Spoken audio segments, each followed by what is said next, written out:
Ek vra dat U hy trane aanraak vandag. Ek vra dat U die hartseer verander in blydskap vandag. Ek vra dat U vir hulle uit daardie modderslik moet uithaal. Ek vra dat U hulle vanmôre sal red.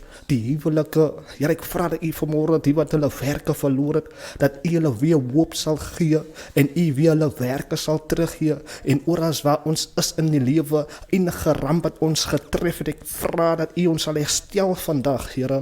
Ek vra vir increase by werke, increase van salaries. Here, ek bid Heilige Gees en ek vra dat U, my God, Here, hierdie besluitnemer sal wees op al ons sake, my God, Here. Here, daar is die hof, Here, daar is die gouverneur, Here, daar is ons almal, Here, hier is ons, my God, Here. En ek betrek U vandag, Here, by ons almal se sake, my God, Here. Here, van ons moet U toelaat om in te meng, Here. Ons moet U raadpleeg, my God, Here, sodat ons dinge kan regkom, Here. Here, ek dank U